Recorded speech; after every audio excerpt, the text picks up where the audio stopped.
በዛሬ ቪዲዮ የዲቢ ሎተሪ ከሞላን በኋላ የማይደርስበት ምክንያት ቢደርስንም የማንሄድበት ዋና ችግሮችን እስከነ መፍትያቸው አንድ በአንድ እንመለከታለን። ከናንተ የሚጠበቀው ቪዲዮን እስከመጨረሻው ድረስ መከታተል ብቻ ነው። አሁን ቀጥታ ወደ ቪዲዮን ከመጀመራችሁ በፊት እኔን ማበረታታት የምትፈልጉ ካላችሁ ቪዲዮውን ላይክ፣ ቻናሉን ሰብስክራይብ በማድረግ ማበረታታት ትችላላችሁ። መጀመሪያ ላይ ዲቢ ሎተሪ ከሞላን በኋላ ከማይደርስብን ዋና ችግሮች መካከል አንዱ ምንድነው? በተደጋጋሚ መሞካከር ነው። በተደጋጋሚ መሞካከር ስንል አንድ ሰው በአመት አንዴ ብቻ ነው ሬጂስተር እንዲያደርግ የሚፈቀድለት። ነገር ግን እኛ በተደጋጋሚ የምንሞላው ከሆነ ይሄ ምንድነው? ተመሳሳይ ዱፕሊኬት ብሎ ስለሚይዝብን ዲቢ እንዳይደርሰን ከሚያደርጉ አንዱ ስህተት መካከል ይሄ ነው። ስለዚህ ምንድነው እኛ ተረጋግተን አንዴ መረጃችን በትክክል ማስገባት ይጠበቅብናል። ስለዚህ ከአንዴ ሁለቴ በላይ ከ3 ጊዜ በላይ ሪኮማንድ አይደረግም። ስለዚህ አንዴ ከሞላችሁ በኋላ በድጋሚ እንዳታስገቡ።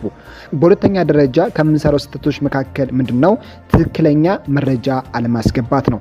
ትክክለኛ መረጃ አለማስገባት ስንል የስም ችግር፣ የትውልድ ቀን፣ የጾታ፣ የአራሻ እናሰሉ መስፈርቶችን በትክክል አለማስገባት ነው። ብዙ ጊዜ ከሚፈጥሩብን ችግሮች ምንድነው? ትክክለኛ የሆነ መረጃ አለማስገባት። ይሄም ቢደርሰንም እንኳን ከኛ መረጃ ጋር በትክክል ስለማይሄድ ይሄንም ፓስፖርቱ ወይም ደግሞ የደረሰንን እድል ፌል ከሚያደርግብን መካከል አንዱ ነው። ስለዚህ ስንሞላ ስማችን ተጠቅቀን የትውልድ ቀናችን እነዚህን የመሳሰሉ በትክክል መሙላት እንዳለብን ብዙ ጊዜ በተደጋጋሚ ይነገራል።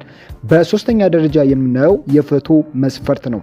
የፎቶ መስፈርት ስንል ትክክለኛ የሆነ ፍሬሙን የጠበቀ የፎቶ ፒክሰል አለማስገባትና እንዲሁም ደግሞ ሻዶ የበዛበት ባክግራውንዱ ነጭ ያልሆነ የተመሳሰሉ ፎቶዎችን የምናስገባ ከሆነ ይሄንም ፓስፖርት እንዳይደርሰን ከሚያደርጉ መካከል አንደኛው ችግር ነው።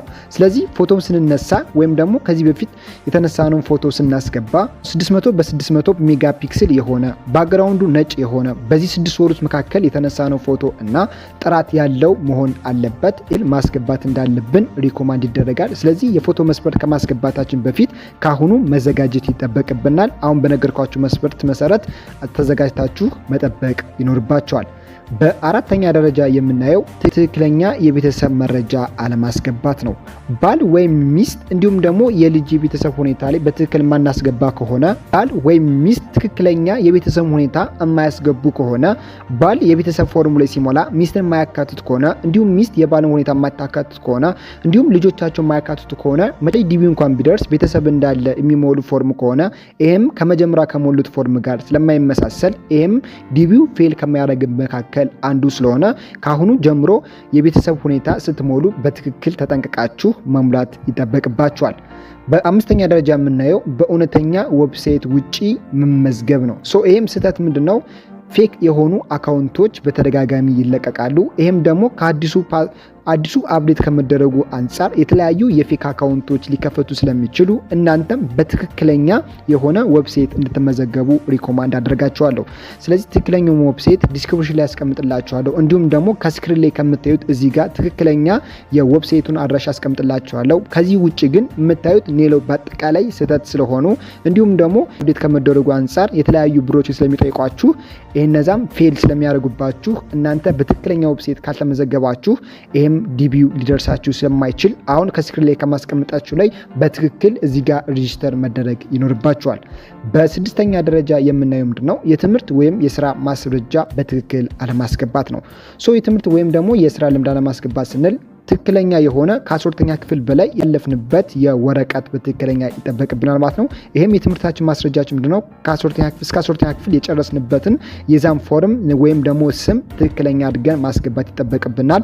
እንዲሁም ደግሞ መስፈርቶች ምንድነው? ከ2 ዓመት በላይ የሰራንበት የስራ መስፈርት ላይ እሱንም ፎርም በትክክል ዛጋ ማስገባት ይጠበቅብናል። የስራ ልምድ ስንል የተለያዩ ዘርፍ ላይ የሙያ ስራ ላይ ያላችሁ ሰዎች ላይ ለምሳሌ ኤሌክትሪሻን ሊሆን ይችላል፣ ኢንስታሌሽን ሊሆን ይችላል። ብቻ ከዚህ በፊት ያላችሁ የስራ ልምድ ላይ ወረቀቱ ካላችሁ እሱን ወረቀት በትክክል መስፈርቱ ላይ ማስገባት ይጠበቅባችኋል። እንዲሁም ደግሞ የትምህርት መስፈርት ላይ ከ12ኛ ክፍል በላይ የጨረሳችሁበት ወረቀታችሁ የዛ ስም ጋር መመሳሰል ስላለበት እሱንም በትክክል የትምህርት ማስረጃ ማስገባት ይጠበቅባችኋል። በሰባተኛ ደረጃ የምናየው ምንድነው መጀመሪያ ወይም መጨረሻ ላይ አለመመዝገብ ነው። እነዚህን ችግር ምንድነው በመጀመሪያው ላይ ዲቪ ልክ እንደተለቀቀ በጣም ብዙ ሰዎች ለመመዝገብ ሩጫ ላይ ስለሚሆኑ እንዲሁም ደግሞ መጨረሻ አካባቢ ላይ ብዙ ሰዎች ሊያልቅ ነው ብለው ብዙ ስለሚበዙ እናንተ መመዝገብ ያለባችሁ መሀል አካባቢ ላይ መመዝገብ እንዳለባችሁ ብዙ ጊዜ ሪኮመንድ ይደረጋል። ይሄ ምንድነው ብዙ ጊዜ ቢዚ እንዳይሆን ወይም ደግሞ የሞላችሁት ላይ ቢዚ የሆነባችሁና ዱፕሊኬት ወይም ደግሞ በድጋሚ እንድትሞሉ ስለሚጠይቃችሁ ያ ማለት ደግሞ በተደጋጋሚ ዶክሜንታችሁ መፖሰት ስለሌለበት ወይም ደግሞ ሬጂስተር ላይ መግባት ስለሌለበት እናንተ ምንድነው ሰው በተረጋጋበት ሰዓት ላይ መሀከል አካባቢ በሚባለው ላይ መመዝገብ እንዳለባችሁ ብዙ ጊዜ ሪኮመንድ ይደረጋል። ስለዚህ ከነገርኳችሁ 7 መካከል ችግሮች ዲቪ እንዳይደርሳችሁ ከሚያረጋችሁ ወይም ደግሞ ቢደርሳችሁ እንዳትሄዱ ከሚያረጋችሁ 7 ችግሮች መካከል እናንተ እነዚህን 7ቶችን ካሁኑ ተዘጋጅታችሁ መጠበቅ ይኖርባችኋል። ስለዚህ እነዚህን 7 ጥንቃቄ በማድረግ ዲቪያችሁን አሁን በቅርብ ይጀምራል። እነዚህም ዲቪ ስትሞሉ በጥንቃቄ መሙላት እንዳለባችሁ ሪኮማንድ አደርጋችኋለሁ። የዛሬ ቪዲዮ እንደተጠቀማችሁ ተስፋ አደርጋለሁ። ያው ብዙ ነገር እንደተማራችሁበትም ተስፋ አደርጋለሁ።